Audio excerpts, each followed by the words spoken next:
সব মেনে নিলাম, পুলিশ লাঠিচার্জটা কেন করলো?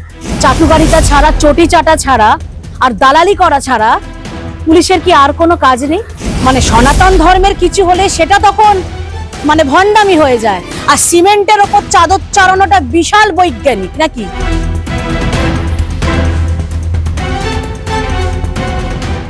বিনীতাদি, আপনাকে মাধ্যমে স্বাগত।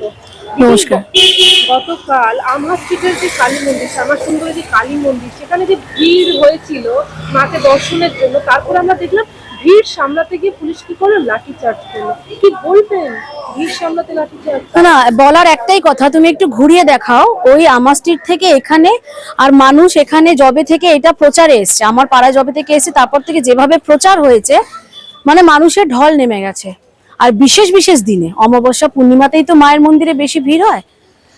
তো যখন ওভার ক্রাউড হচ্ছে, মানুষ তো একটা আস্থা বিশ্বাস ভরসা নিয়ে ভোর রাত থেকে দাঁড়িয়ে বাচ্চা কোলে নিয়ে লাইনে দাঁড়িয়ে আছে। আর দেখো, আমাদের মহিলাদের তো একটা সমস্যা আছে, আমরা কোন সকালবেলা বাড়ি থেকে বেরোই, সেই জায়গায় দাঁড়িয়ে আজকে কি মানুষের ডিমান্ড ছিল যে একটু মাকে একটু দেখবো। কালকে যে বিশৃঙ্খলার সৃষ্টি হয়েছে মানলাম, কারণ ওভার ক্রাউড হয়ে গেছিল, ম্যানেজমেন্ট ঠিক ছিল না, লাইন টাইম মেনটেন করা হয়তো যায়নি, সব মেনে নিলাম। পুলিশ লাঠিচার্জটা কেন করলো? মাইকিং এ করতে পারতো। আজকে প্রশাসনের কাজটা কি? তল্পি বাহা ছাড়া, এই সরকারের চাটুকারিতা ছাড়া, চটি চাটা ছাড়া আর দালালি করা ছাড়া পুলিশের কি আর কোনো কাজ নেই? একটা বিশৃঙ্খলতা যখন সৃষ্টি হয়েছে, তো সেটাকে সুশৃঙ্খল করার দায়িত্বই তো প্রশাসনের। প্রশাসন মাইকিং করে খুব সুন্দরভাবে লাইনটা মেনটেন করতে পারতো, কিন্তু প্রশাসন সেটা করলো না। বেলডাঙ্গায় প্রশাসন কিন্তু হাত গুটিয়ে দাঁড়িয়ে থেকে মজা দেখে, কারণ জানে অপর পক্ষ কিন্তু পুরো একদম পালিশ করে রেখে দেবে, কারণ তারা দিদির দুধেল গায়। আর আমরা হিন্দুরা, সনাতনীরা, আমরা কিছু বলি না, আমরা সহনশীল জাত, আমরা অতিরিক্ত ভদ্র, ওই জন্য আমাদের ওপর লাঠিচার্জটা করা যায়। প্রশ্নটা তো এখানে লাঠি চার্জ কেন হয়েছে, এই প্রশ্নের উত্তর তো কালকে যে প্রশাসন যে থানার থেকে এসছিল সেই থানাকে তো উত্তর দিতেই হবে, যে কোন আসপর্দায় এখানে তো কোনো রকম নোংরা বোমা কই, এসব বাড়াবাড়ি তো রাজাবাজারে দেখি না, এসব বাড়াবাড়ি তো পাকসার কাছে দেখি না।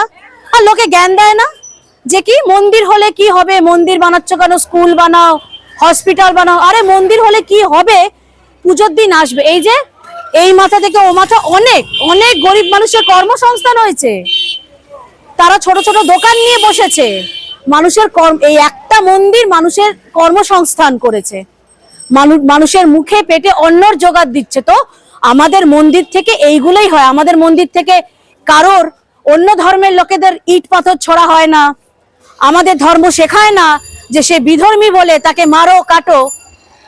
তো আমাদের ধর্ম মানুষকে শান্তি দেয়, মানুষকে কর্মসংস্থান দেয়।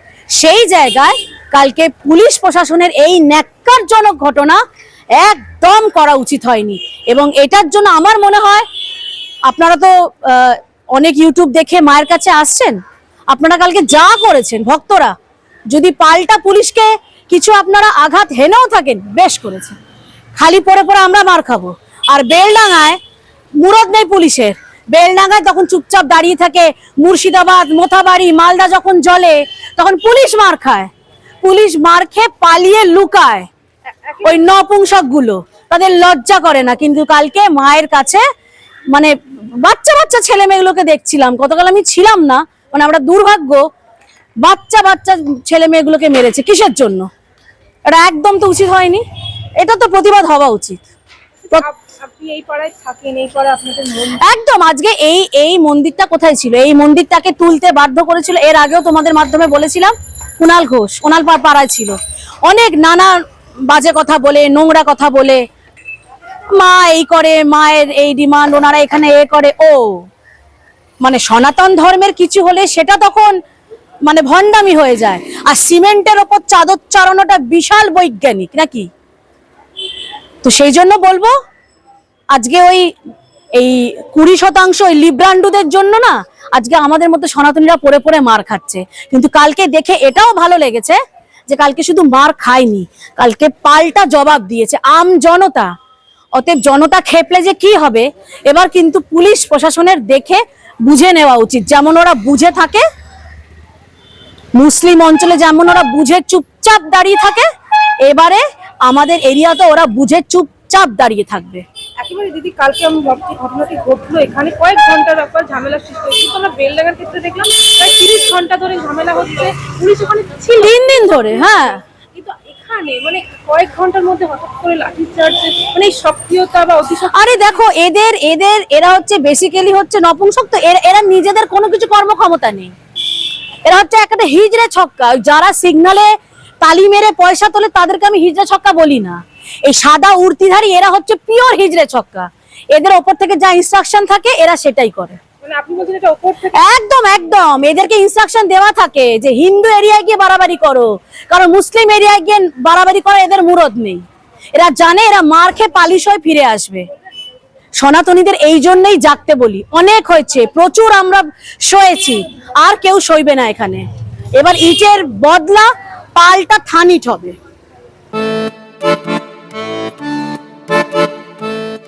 भारत की आत्मा बसती है गांवों में और इन गांवों की शान है हमारा जनजातीय समाज। प्रधानमंत्री श्री नरेंद्र मोदी जी और मुख्यमंत्री श्री मोहन यादव जी के नेतृत्व में मध्य प्रदेश सरकार ने लिया है संकल्प सबका साथ, सबका विकास और सबका विश्वास। धरती आबा जनजातीय ग्राम उत्कर्ष अभियान ने जनजातीय अंचलों में विकास की गंगा बहाई है। प्रधानमंत्री जनमन योजना अंतर्गत ग्रामीण आवास, सड़कें, शिक्षा और बिजली सब कुछ तेजी से पहुंच रहा है गांव-गांव। 21 जिलों में 66 मोबाइल मेडिकल यूनिट से स्वास्थ्य सेवाएं अब पहुंच रही हैं दूरस्थ अंचलों तक। जनजातीय मेहनतकश भाइयों बहनों को मिला है उनके श्रम का उचित सम्मान। 30 लाख तेंदुपत्ता संग्राहकों को 115 करोड़ रुपए की बोनस राशि और मानदेय 3000 से बढ़ाकर 4000 रुपए प्रति बोरा। ये है गरीब कल्याण और सम्मानजनक जीवन की नई दिशा। नए भारत का सपना तभी पूरा होगा जब युवा सशक्त होंगे। इसलिए UPSC, PSC, GATE, NEET, JEE और क्लैट जैसी प्रतियोगी परीक्षाओं के लिए दी जा रही है निशुल्क कोचिंग। आकांक्षा योजना और विदेश अध्ययन छात्रवृत्ति ने हजारों सपनों को दिया है नई उड़ान। प्रदेश में स्थापित 126 बंधन केंद्रों से 30,000 से अधिक जनजातीय युवाओं को मिला है रोजगार। देश का पहला ट्राइबल हॉस्टल हो या सेना और पुलिस सेवाओं में भर्ती के लिए विशेष प्रशिक्षण, सरकार हर मोर्चे पर जनजातीय युवाओं को बना रही है आत्मनिर्भर।